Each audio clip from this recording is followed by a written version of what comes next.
Hey everyone, this is Akanksha, your chemistry teacher, और आपका तहे दिल से स्वागत करती हूँ इस RRD अकेडमी प्लेटफॉर्म पे। तो आप लोग जैसे जानते हैं, हम लोगों ने क्या स्टार्ट किया है, धातु और अधातु के कुछ कुछ इंपॉर्टेंट टॉपिक हम लोगों ने पढ़ लिया है। उसी इंपॉर्टेंट टॉपिक में से एक टॉपिक ये भी है, धातु के गुण। धातु का अगर गुण का बात करें हम, तो धातु का दो गुण का हम लोग डिस्कस करते हैं केमिस्ट्री में, धातु और अधातु के चैप्टर में। वो दो गुण कौन कौन सा है? भौतिक गुण और रासायनिक गुण। भौतिक गुण का अगर हम बात करें तो ये भौतिक गुण किसको बोलते हैं और रासायनिक गुण किसको बोलते हैं? केमिस्ट्री में अगर कोई भी चीज को हम देखें तो उसका दो गुण जरूर देखते हैं, भौतिक गुण और रासायनिक गुण। अगर आपको भौतिक गुण और रासायनिक गुण के बारे में पता है तब तो सही है, अगर पता नहीं है तो अभी जान जाओ। ये भौतिक गुण होता क्या है, मतलब किसी भी चीज को आप किस तरीके से ऊपर से वो दिख कैसे रहा है, आप उसको देख कैसे रहे हो, उसको बोलते हैं भौतिक गुण। और रासायनिक गुण, जब वो चीज हम ले रहे हैं, उससे कुछ कर रहे हैं तो हम लोगों को मिल क्या रहा है, उसका रिएक्शंस किस तरीके से आ रहा है, वो किसी भी चीज से मिल रहा है तो क्या दे रहा है।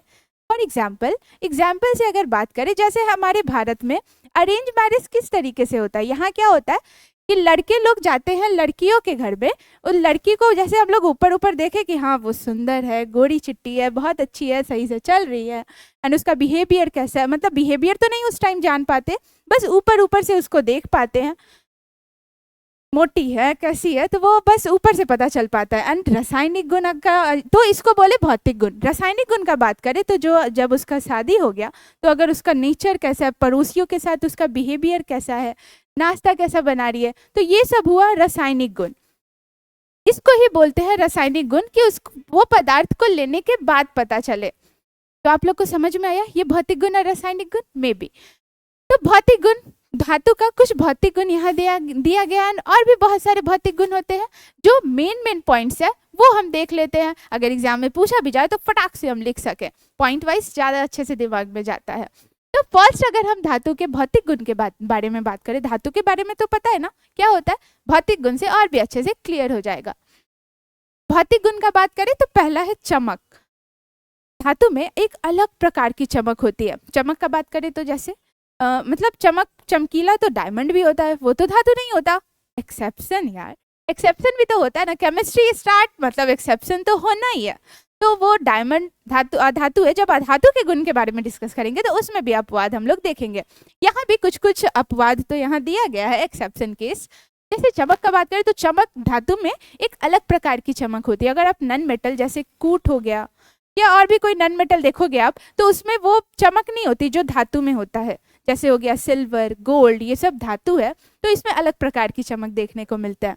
एंड सेकंड हम बात करें अगर कठोरता का, तो सबसे ज्यादा कठोर होता है धातु, है ना। धातु ऐसे ही हम नॉर्मली उसको कट नहीं कर सकते चाकू से, या उसको फाड़ नहीं सकते या तोड़ नहीं सकते, तो ज्यादा कठोर होता है। बस इसको छोड़ के, ये क्या है, Na बोले तो सोडियम, K बोले तो पोटासियम, ये दोनों को छोड़ के इसको आप चाकू से भी, ये इतना सॉफ्ट होता है कि इसको आप चाकू से भी इसको कट कर सकते हो।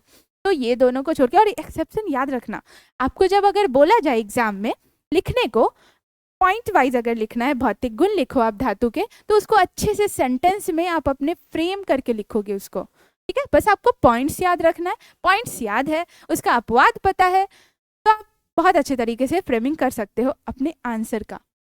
जैसे कठोरता में ये अपवाद जरूर याद रखना, और धातु जो होता है वो कठोर होता है, उसको नॉर्मली हम लोग कट नहीं कर सकते accept sodium and potassium.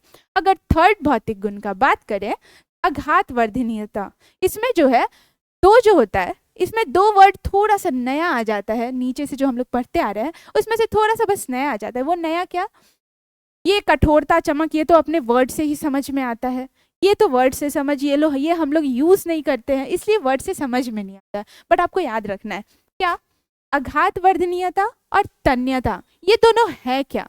Exam में इस तरीके से इससे क्वेश्चन बनता है, वो भी बता रहे, पहले ये जान लेते हैं कि ये होता क्या है। आघात वर्धनीयता मतलब कि आप उसको पीट के, हथौड़ा से पीट के आप एकदम पतली सीट जैसा बना सकते हो। इसका धातु को आप पीट के ना एकदम कागज से भी पतला सीट की तरह बना सकते हो। जैसे अगर हम नन मेटल को ऐसे कर सकते हैं क्या, नहीं, ज़्यादा उस पर फोर्स करेंगे तो वो टूट जाएगा, बट धातु जो होता है उस पर आप पीट के एकदम पतला सीट कागज से भी पतला सीट की तरह बना सकते हो। जैसे गोल्ड हो गया, सिल्वर हो गया, इसका हम लोग यूज करते हैं ना गहना बनाने में, जब वो मतलब पीट पीट के एकदम वो कठोर भी होता है। तो ऐसा आपसे पूछा जा सकता है। आघात वर्धनीयता से क्वेश्चंस किस तरीके से आते हैं कि हम लोग सिल्वर, गोल्ड ये सब का यूज क्यों करते हैं गारमेंट्स बनाने में, ज्वेलरी बनाने में। तो आप उसका आंसर दे पाओगे अगर आपको भौतिक गुण सारा पता है तो। आघात वर्धनीयता से समझना क्या है कि हम लोग धातु को पीट पीट कर पतला सीट बना सकते हैं। एंड तन्यता जस्ट पतला लाइन जैसा तार बना सकते हैं, इसको खींच के आप इसको एकदम लंबा तार बना सकते हो। जैसे अगर हम गोल्ड का, सिल्वर का बात करें, गोल्ड बेस में होगा, गोल्ड का बात करें तो उसमें आप 1 ग्राम गोल्ड से 2 किलोमीटर तक का तार बना सकते हो। सोचो कितना वो डक्टाइल होता है। डक्टाइल बोले तो तन्यता, ठीक है। और आघात वर्धनीयता बोले तो मैलिएबल। ये दोनों में डिफरेंस पता चल गया, आपको कंफ्यूज नहीं होना, ठीक है। और ये आपको ये जो दो वाइट कलर से, वाइट पेन से जो लिखा है वाइट कलर से, AU बोले तो गोल्ड, AG बोले तो सिल्वर, ये जो है इसमें ज्यादा आघात वर्धनीयता देखा गया है और सब मेटल के कंपेयर में।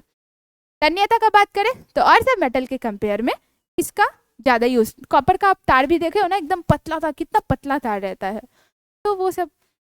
अगर नेक्स्ट बात करें चालकता का, चालकता में एक एक्सेप्शन भी है। चालकता मतलब विद्युत का सुचालक और कुचालक। तो धातु जो होता है विद्युत का सुचालक होता है, उसमें जो हम लोग यूज भी करते हैं तार, वो धातु का ही बना होता है, कॉपर का बना होता है ना। इसमें बस ये सीसा को छोड़ के, पीबी बोले तो सीसा, ये लेड को छोड़ के बाकी सारे जो होते हैं धातु सुचालक होते हैं, इसके इलेक्ट्रिसिटी के, बिजली के। और नन मेटल में भी एक तो आता है ना ग्रेफाइट, वो एक्सेप्शन केस है नन मेटल का, उसका उसमें बात करेंगे। अभी फिलहाल धातु का देख ले। छठा है ध्वनिकता। ध्वनिकता बोले तो इसमें जो ये जो नन मेटल है, वो नन मेटल के तुलना में इसका अलग अलग तरीके का ध्वनि इससे प्रोड्यूस होता है। अगर आप जैसे अगर हम कोई भी मेटल ले ले, सिलेंडर ले ले, वो भी तो मेटल का बना होता है ना, उस पर आप जैसे ही करोगे तो टन से आवाज आता है। और अगर आप कूट लो, वो तो नन मेटल है, कोई हाँ कूट लो या चेयर लो, फिर उस पर अगर आप कोई भी आवाज करोगे तो उससे थोड़ा अजीब टाइप का ब्रिटल आवाज आता है।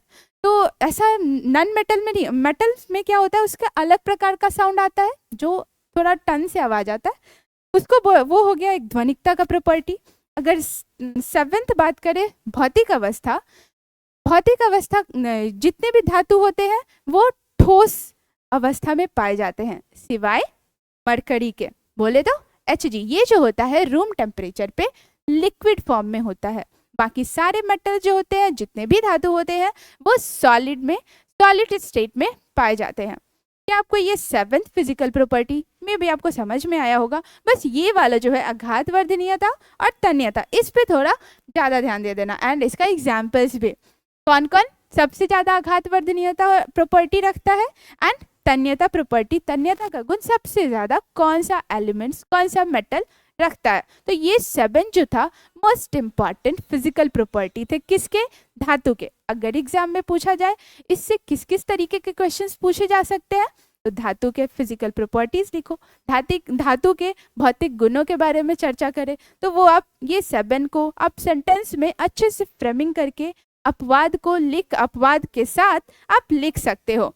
अगर पूछा जाए कॉपर का हम इस्तेमाल कॉपर का इस्तेमाल हम लोग तार बनाने में क्यों करते हैं, तो उसका भी आप बता सकते हो, आंसर आप बता सकते हो ना, क्योंकि वो सुचालक होता है इलेक्ट्रिसिटी का, इसलिए। और वो उसका तन्यता के प्रॉपर्टी के कारण पतले तार में कन्वर्ट कर सकते हैं, इसलिए।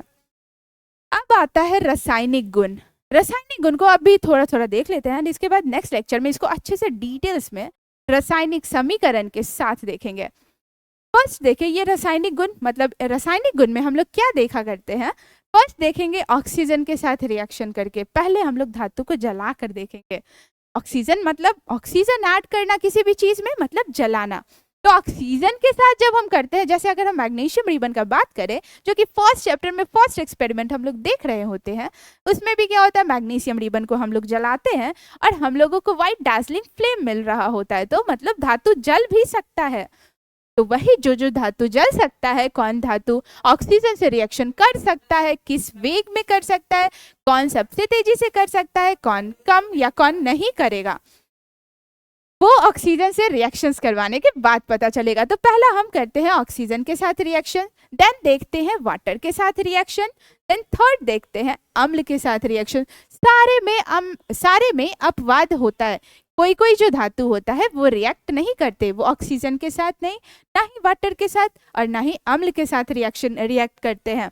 ये सारे गुण हम लोग नेक्स्ट लेक्चर में देख रहे होंगे। ये जो अम्ल है, अम्ल के साथ रिएक्शन करके कौन सा प्रोडक्ट मिलता है, एंड नेक्स्ट देखेंगे धातु के लवण के साथ, जो भी धातु वो, इसके लिए हम लोगों को क्रियाशीलता श्रेणी, क्रियाशीलता क्रम आना चाहिए। ये अब इसको हम नेक्स्ट में देखते हैं। अभी फिलहाल आप भौतिक अवस्था को अच्छे से देख लो, एंड रासायनिक गुण में हम लोग क्या क्या देखने वाले हैं ये भी नेक्स्ट लेक्चर में बहुत अच्छे तरीके से पढ़ेंगे। फिलहाल बाय बाय, मिलते हैं नेक्स्ट लेक्चर में।